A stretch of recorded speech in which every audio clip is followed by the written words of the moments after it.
पंडित जी प्यार से कहना धन्यकार जी। आज समालखा के समागम ग्राउंड में ही ये संदेश दिया जा रहा और सभी का उत्साह, वो सेवा का भाव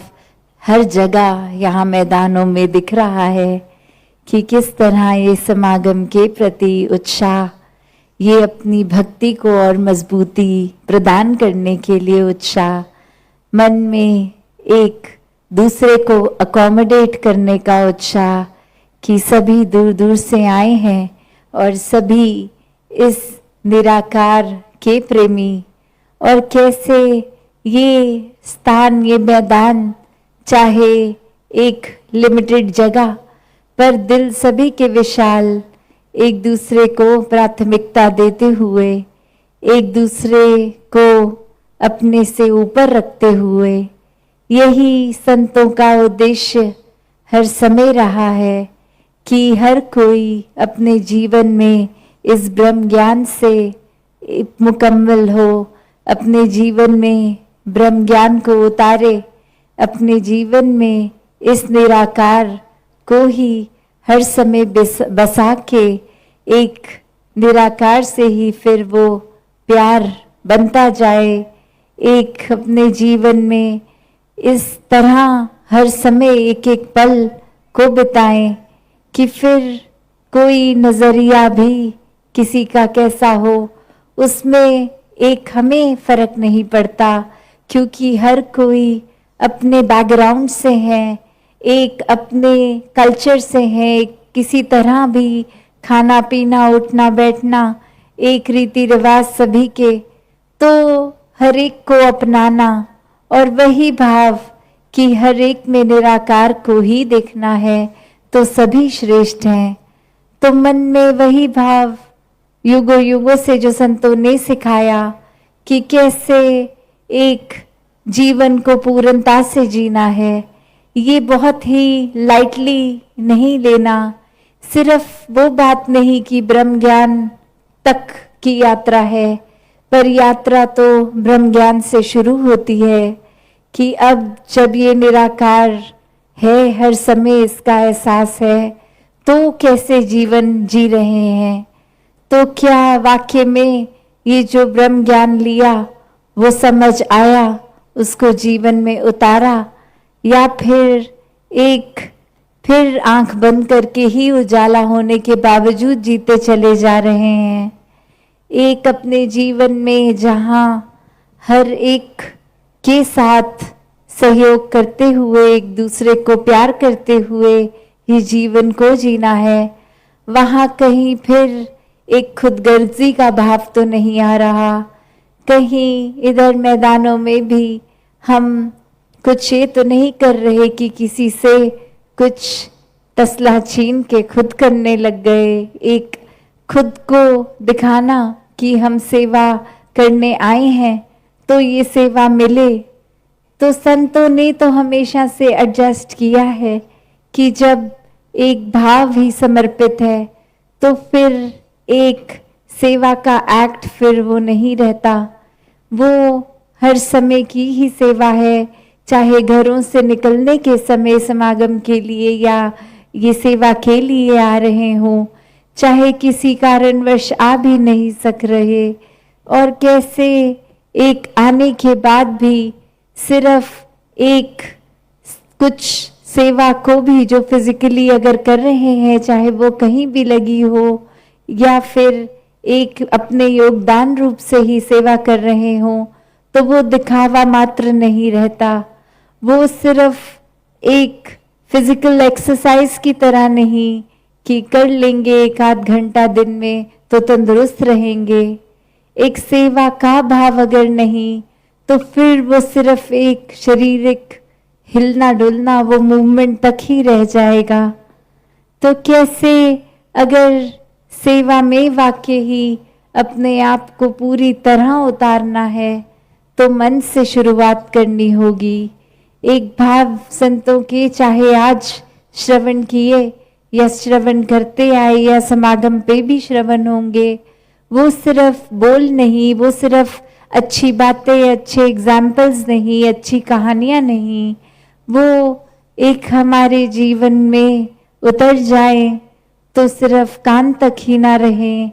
तो ही फायदा है। और ये फायदा सिर्फ हमारा है, क्योंकि जहाँ एक अच्छा इंसान तो स्वाभाविक हो जाएगा, वो एक बाय प्रोडक्ट तो हो जाएगा,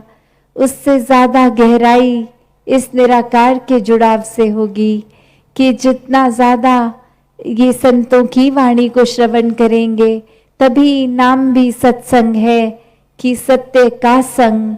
कि जो इस सच से जुड़ता है, जो भी ये संतों से जुड़ा है, उनके विचारों को, भावों को एक तवज्जो देना, और सिर्फ एक कुछ पलों की इम्पोर्टेंस नहीं, एक वाक्य ही जीवन में उन बातों पर उतरना है, तो वाक्य में ये मन भी निराकार से और ज़्यादा जुड़ेगा। तो किस तरह संतों ने हर समय, चाहे कोई भी युग हो, एक जहाँ ब्रह्म ज्ञान इस निराकार को महत्वता दी है, एक निराकार से जुड़ने के बाद इंसानियत एक स्वाभाविक रूप ले लेना, इस इंसान में वो गुणों को महत्वता दी है, वहीं साथ में जिक्र हर समय किसी ना किसी तरह से सेवा, सुमिरन और सत्संग का ही आता है। और वो यही भाव कि सुमिरन जहाँ एक वो हमें कन्वीनियंस है कि 24 घंटे करा जा सकता है, किसी भी पल, एक किसी भी परिस्थिति में, सिर्फ ये मन का असली रूप में निराकार से जुड़ना हो, वो सिर्फ शब्दों तक ही वो 3 वाक्य की तरह ना करें, एक अरदास हर समय भक्त की इस निराकार से जुड़ाव के बाद वो सिमरन रूप हमेशा का, जहाँ सेवा भी एक कुछ लिमिटेड घंटों की नहीं, एक हर समय की, कहीं भी हो, घर में, बाहर, सत्संग में, एक स्कूल में, अपने ऑफिसेज में, कहीं पे भी हो, तो वो भाव भी सेवा का एक प्राथमिकता बनते हुए बहुत ही श्रेष्ठ भाव। और जो सत्संग की बात आती है, उसमें तो चाहे ये फिर भी बात घंटों में की जा सकती है कि सत्संग का निर्धारित समय है, उसी में संतों को सुनना है, तो वो समय भी हम कैसे बिता रहे हैं? क्या सिर्फ आए सत्संग पंडाल तक और फिर इधर उधर ही ध्यान रहा, या फिर आकर भी एक सत्संग में हम आए और कोई एक्टिविटीज में लग गए जो बाद में भी की जा सकती हैं, या फिर कुछ महात्मा जो कह रहे हैं अगर हम उनको वैसे पर्सनली जानते हैं, तो अब वो टिप्पणी उनके वास्तविक जीवन से हम करने लग गए कि ये बोल क्या रहे हैं पर ये जीते कैसे हैं, या फिर एक वो रूप कि हम सुन तो रहे हैं बात पर मन में फिर सोच रहे हैं ये बात तो मुझ पे लागू नहीं होती, मैं तो ऐसा हरगिज नहीं हूँ, ये जो बातें आ रही हैं ये किसी और के लिए हैं। और फिर ऐसे सोच के साथ ही कोई एक व्यक्ति विशेष ध्यान में भी आ जाता है जो हमें किसी कारण से अगर हमारी नापसंदी के लिस्ट में है, तो बात वही कि हाँ उनके जीवन में ये कमी है, ये बात अगर वो सुनते तो वो एक सुधर सकते थे। तो बात वही कि सत्संग में आके भी हम क्या कर रहे हैं, एक सिर्फ टाइम पास के तौर पे चलो आज कुछ नहीं कर रहे तो कुछ देर संडे का सत्संग कर लें, क्या इस भाव से आ रहे हैं? अगर बात ये है तो एक अपने आप को ब्रह्म ज्ञान होने के बावजूद भी जगाने का समय आ गया है कि हर समय में उपस्थित रहें, हर समय में ये चेतनता, ये एक्टिवनेस, ये अलर्टनेस एक रिस्पॉन्सिबिलिटी है, एक ये हमारा सिर्फ एक ड्यूटी नहीं, ये हमारी चेतनता को हर समय प्रयोग में लाना एक बहुत ही ज़रूरी कर्तव्य भी है कि हमें कैसे पल पल जीना है, एक भेड़ चाल के रूप में नहीं, सिर्फ एक ऐसा नहीं कि सभी कर रहे हैं, सब घर वाले सत्संग चल रहे हैं तो हम भी चलते हैं। नहीं, ये खुद से एक मन में उत्साह होना चाहिए कि सत्संग पहुँचे, और सत्संग आके भी कि एक किसी के भाव, कोई बात अगर ऐसी भी जो अनेकों बार चाहे पहले सुनी हो तो भी वो बात में एक हमेशा नयापन होता है, पर हम ही उसको उस तरह ले जाते हैं कि हाँ, जब सत्संग जाते हैं तो ये 3-4 बात हर बार कोई ना कोई महात्मा अलग रूप में रिपीट करता है। तो ये अब समय इंट्रोस्पेक्शन का, अपने मन के अंदर खुद कहाँ खड़े हैं ये जांचने का,